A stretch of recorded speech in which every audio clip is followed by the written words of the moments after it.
Eu quero chamar também agora o professor Vladimir Feijó. Professor, mais uma vez uma boa noite, bom recebê-lo aqui no Diversa em Rede. Triste recebê-lo, né, num dia como este, um dia infelizmente histórico após essas agressões da Rússia. Eu quero saber, professor, justamente como é que esse conflito começou, como é que esse contato, na verdade, do exército russo também em solo ucraniano se iniciou.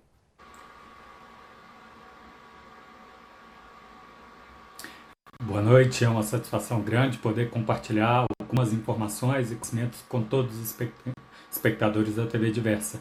É uma situação realmente muito triste, afinal, qualquer conflito bélico, quem mais sofre são as pessoas no entorno, a insegurança, a instabilidade de todo o sistema afeta a economia como um todo. Como bem disse, Elisa, o discurso aí entra significativo sobre esse aspecto. Do lado russo, ele não considera que é uma guerra, é uma operação militar com objetivos específicos, pontuais, para assegurar a própria segurança. Do lado da Ucrânia, claro, a alegação é de violação da soberania do território, mas também a autodeterminação, porque haveria um indício de tentativa de derrubada do governo local.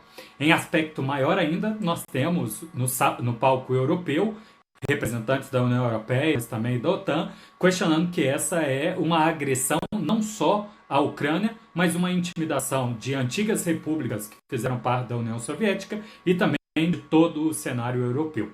A tensão, claro, dependendo da narrativa, começou em um determinado momento. Fato é que, nesta madrugada, era meia-noite e 20 e poucos minutos, o presidente da Rússia, Vladimir Putin, ao mesmo tempo em que o Conselho de Segurança da ONU estava reunido, anunciou, no horário local lá, já 6h30 da manhã, que o país estava iniciando essas atividades militares para assegurar a sua posição. E o mundo, dali em diante, passou a ver as cenas de embate, mensagens, da população local, mas também das mídias oficiais dos governos e dos veículos de imprensa, mostrando bastante violência, violências pontuais contra alvos militares, mas outras tantas também que atingiram a população civil. Agora, professor, eu também queria saber qual é a sua avaliação, sobre essa forma da Rússia atacar também a comunidade internacional.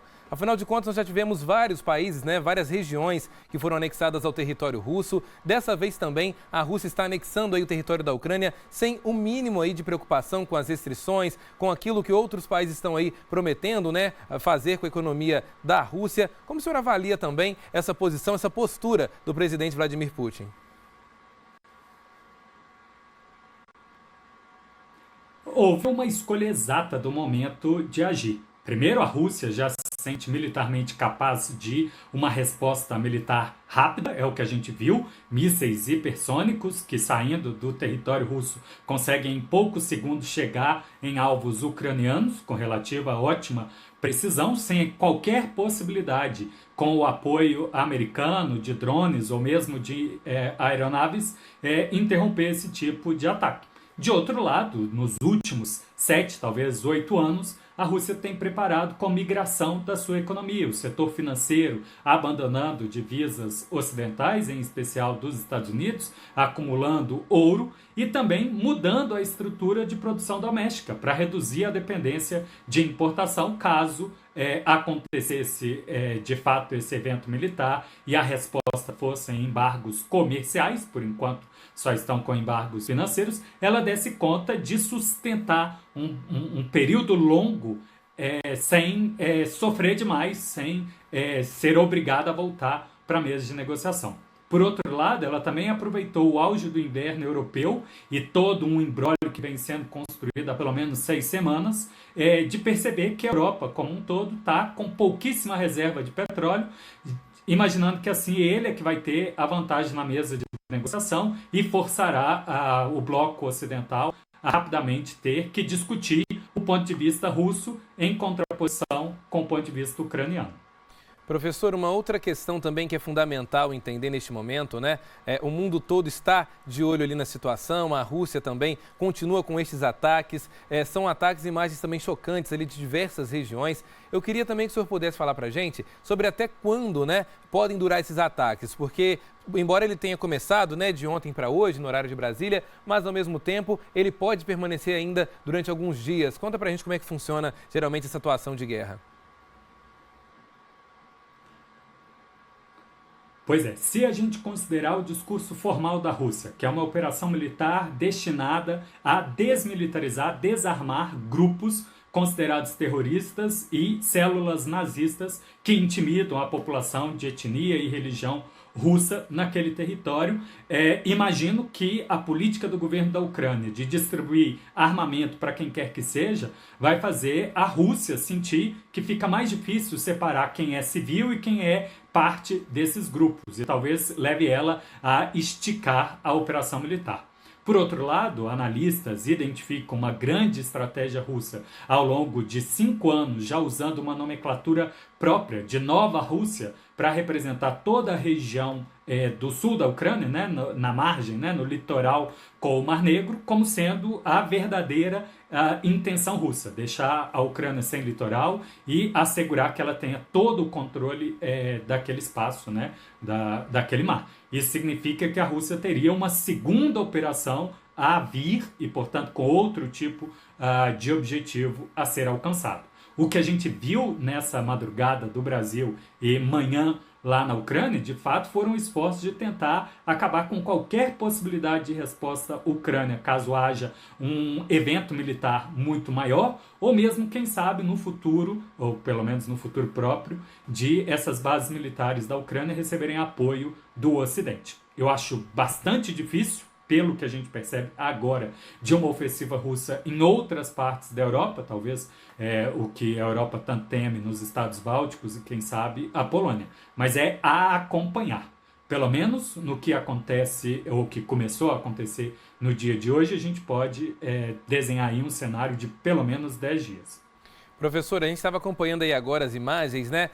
Mostrando esse caos que está em toda a região. É impressionante, sim, as pessoas saindo do país desesperadas, né? Na procura de ajuda. Eu queria entender, professor, se há também aí uma possibilidade, talvez, de negociação ainda, né? Mesmo com os ataques acontecendo entre o governo ucraniano e a Rússia, ou se não, se isso não vai acontecer, se infelizmente, realmente agora a situação seria, talvez, a Ucrânia, né? Tentar aí se render para que menos vidas também sejam perdidas neste momento.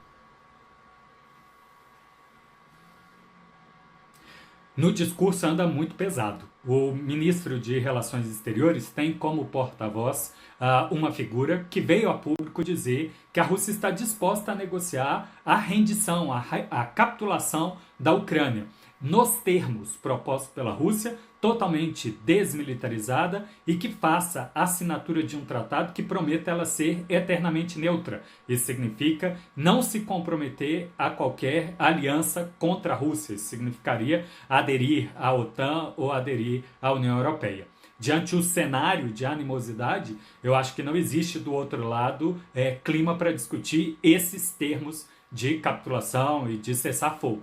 É preciso acompanhar se vão aparecer aí vozes a propor caminhos alternativos. O que a gente tem é o secretário-geral das Nações Unidas, o discurso da maioria dos países, inclusive o discurso oficial do Itamaraty, pregando pela solução pacífica, mas sem apontar exatamente qual seria a proposta de um acordo de paz, em especial para garantir uma paz duradoura. Falou agora, abordando, né, sobre a questão do Itamaraty, nós temos aí várias questões. Nós tivemos o presidente Jair Bolsonaro que visitou também a região, nós tivemos aí várias questões nesse sentido, mostrando, né, como é que o Brasil estava indo para um lado contrário àquilo que a comunidade internacional, pelo menos, estava querendo, né, um diálogo entre Rússia e Ucrânia de forma fraterna, sem uma guerra. Como é que o senhor avalia também a posição do Brasil até agora durante esse conflito? Elias, pessoalmente eu tenho uma posição sobre a atual gestão de política externa muito negativa. Eu não acho que houve, à época da eleição, um debate, um discurso efetivo do que o povo brasileiro queria de política externa, e quem assumiu considerou que tinha sido muito bem divulgado e que teria um cheque em branco para mudar a postura oficial do Brasil, e não apenas como postura de governo. A nossa tradição construída nos últimos 70, quase 80 anos, era de não alinhamento automático, de distanciamento das questões de outros países, que nos desse margem para elogiar quando a postura e a conduta de países estava certa, mas também criticar e sugerir alternativa quando a gente julgava que estava errado. um alinhamento automático, seja num período com o governo Trump, ou um alinhamento automático agora com o Orbán, Putin ou Arábia Saudita, é contrário a essa nossa tradição e nos deixa um tanto quanto amarrados quando negociamos com parceiros que talvez tenham visão diferente a respeito desses países, desses governos. Talvez fosse mais interessante uma cautela maior, ciente que as relações são complexas, o Brasil busca uma diversificação para não ficar dependente, para poder ter um desenvolvimento próprio e seria interessante, nesse sentido, um discurso único. Chefes de poderes do Brasil evitar um posicionamento distante do que os funcionários técnicos do Itamaraty poderiam construir seguindo essa nossa tradição. Excelente, professor. Olha, agradeço muito a sua participação. Infelizmente, nós tínhamos, né, a intenção de mostrar aqui o VT que nós mostramos do Itamaraty, a fala do presidente Hamilton Mourão conseguiu ao ar, mas a fala do ex-presidente Lula também, que foi colocada na reportagem justamente por conta do cenário de outras lideranças políticas também, a gente não conseguiu estar atualizando. Mas, professor, mais uma vez, obrigado. A gente gosta muito da sua participação aqui. Espero falar com o senhor também aí nas próximas semanas sobre este conflito. Professor, uma boa noite.